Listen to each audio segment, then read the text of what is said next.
You are listening to A Path to a New You, a podcast about mental health and veterans issues.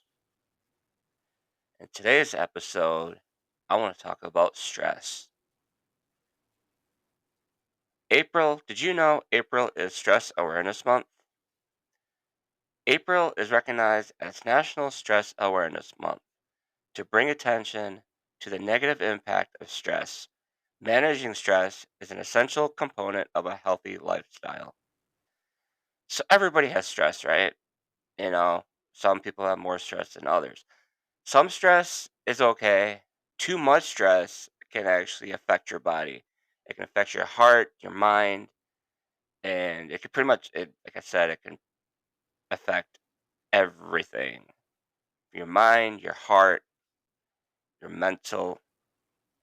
Yeah. So today's episode, I want to talk about stress, how to cope with it, and hopefully you learned something if you didn't know, and hopefully you take some of these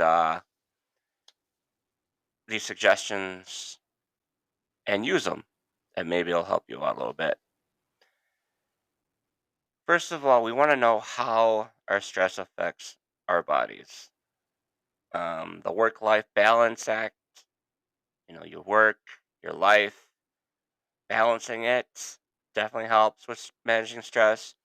The financial struggles, some of us are those who are financially struggling, especially now with everything going on, everything going up from gas, food, groceries, you name it, everything seems to go up.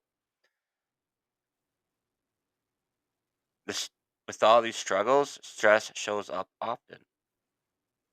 Then your body reacts to it. Your heart increases, your heart rate increases, and yeah, you can just feel it. If you're truly stressed out, your anger issues too go up. The origins of heart disease, if you got too much stress, if you have stress, like a lot of stress throughout, consistently, it could lead to heart disease. And so at a young age, you kind of want to manage your stress. You want to manage it. So the earlier in life you learn how to distress, the happier you are and the happier your heart will be.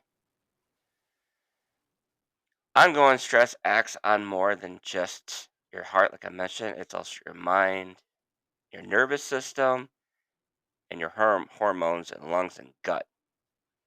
So back in 2021, or 2020-ish, I was extremely stressed out.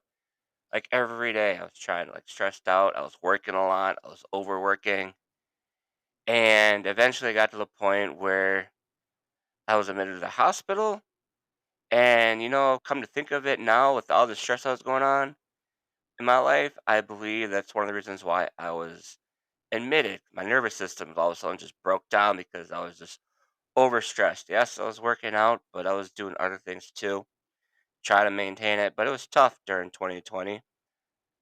And in 2021, my body's like, you know what? This is ridiculous. You got to do something. And I literally could not walk for almost 3 months. Actually, it's more than 6 or 7 months. 3 months I was in the hospital. And I couldn't figure it out either, like how this happened. Well, now, come to think of it, probably due to all the stress that was going on. My body finally gave out. So I learned how to manage your stress. There's so many things. Coping with stress, like I mentioned, everybody faces these challenges on a daily basis, feeling stressful and everything's overwhelmed. Learning to cope with stress in a healthy way will help you. The people you care about and those around you will notice it. Stress can be caused by fears of feelings of fear, anger, sadness, worry, numbness, or frustration, changes in appetite, energy, desires, and interests, trouble concentrating and making decisions, nightmares or sleeping problems, physical reactions such as headaches, body pain, stomach problems, or even skin rashes. worsening of chronic health problems and mental health conditions, and then also increased use of alcohol, illegal drugs, and misuse of prescription drugs. Here's some of the things you can actually do to help cope with your stress. These are just some of the things you can do. There's a lot of things you can do to help cope with your stress. I'll actually talk a little bit about what I do also, but with everything going on right now, with the elections coming up, I don't talk about politics in my podcast. But no matter what channel or what you go on your phone and whatnot, you'll see all these different news stories about this person did this person did that, you know, and eventually that can all lead to stress. You're like stressing out. One of the things you can do is take breaks from these news stories, including those on social media. Just take a break. What I do in the morning, I might turn on the news for like a minute or two, and then I switch over to MLB Network and I watch the highlights of last yesterday's baseball games. Or I'll put on another channel that's not news related. Try to stay away from that stuff because I see so much news. I see too much. So that's what I do. You can take care of your body. That definitely helps physically and mentally.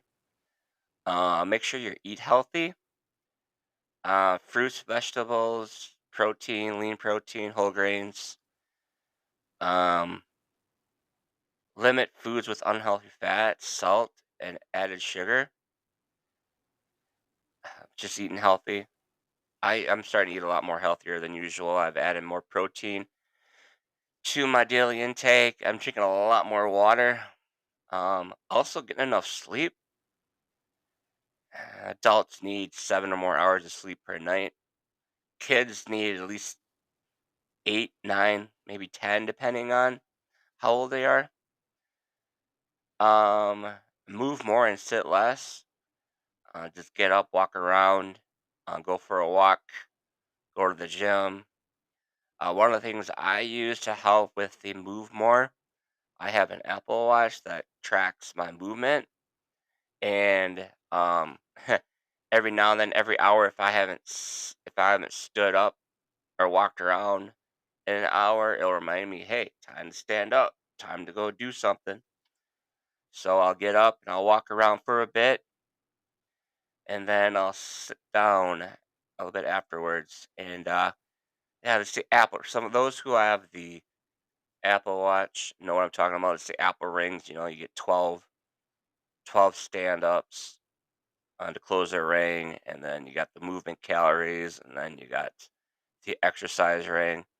So it asks that it's close your exercise ring. You need a minimum of 30 minutes of exercise. Anyway, that's what I use to like make sure I move around for a bit because I do a lot of sitting for my work and for everything else. I do a lot of sitting. Limit your alcohol intake. I know a lot of us during the pandemic drank more than usual. Just limit your intake. Um, they're saying 2 drinks or less per day for men and 1 drink or less for women. Who does that? I don't know. Um, Again, avoid using illegal drugs or prescription drugs.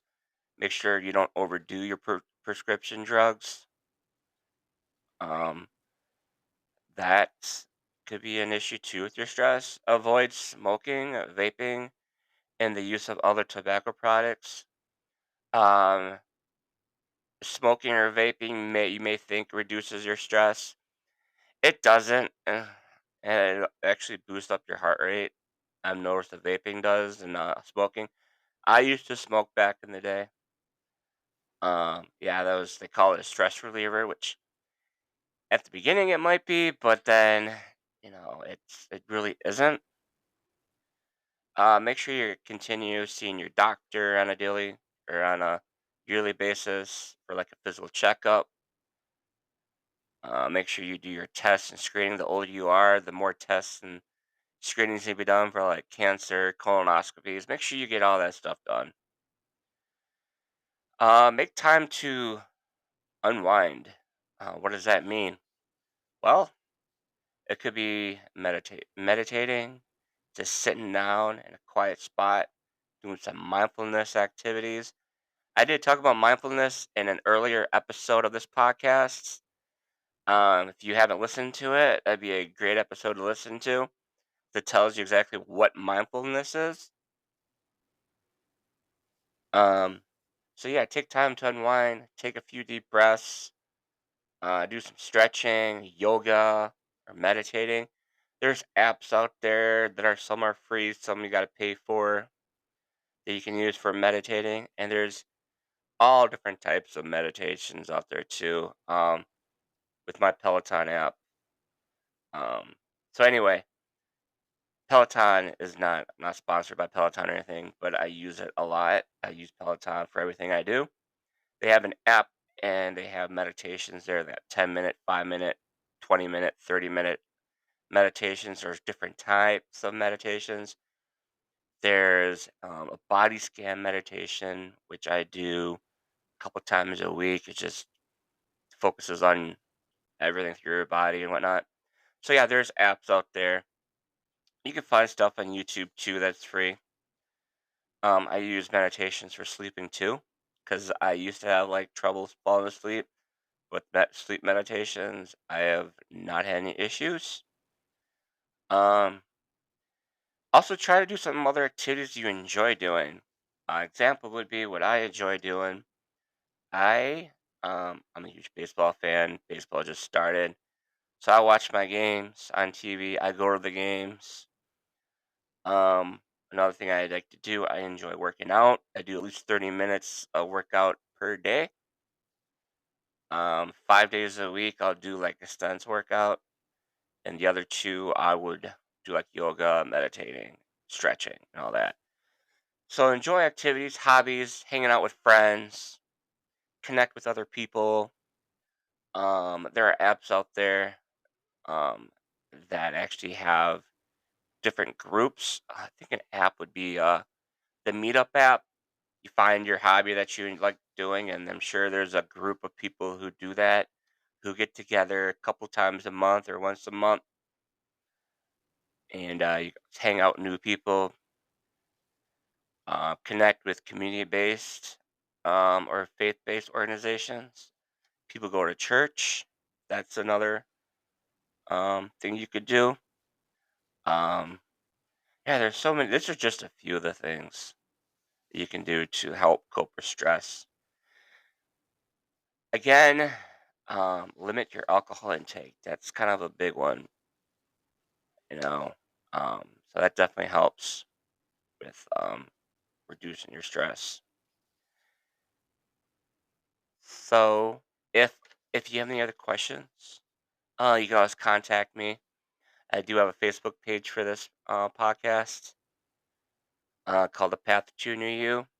Please like and follow, and I'll post the links to my this episode on there as well. Please like and follow. So actually also press that notification button so you know when I have a new episode out. Episode out. Um, I try to do an episode a week. Sometimes it's every other week, just depending how busy I am.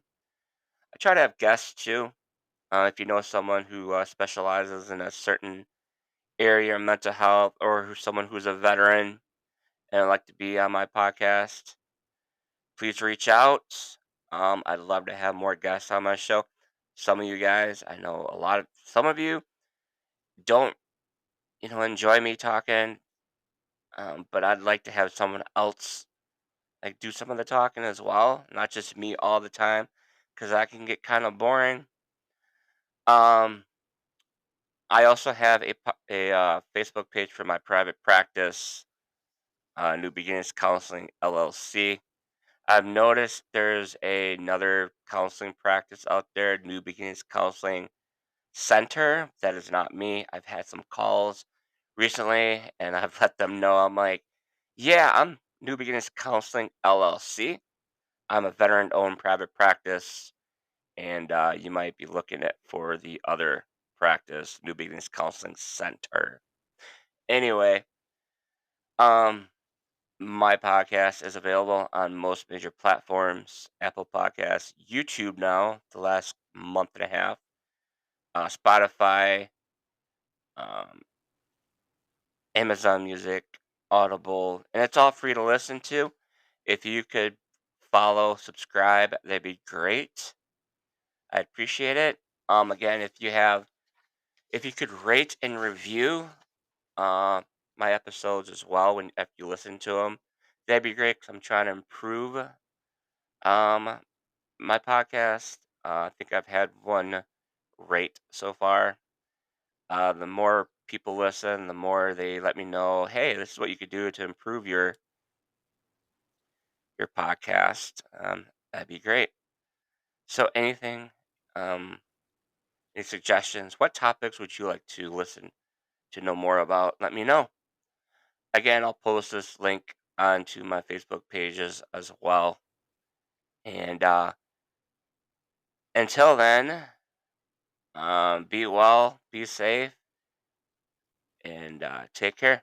You were listening to A Path to a New You.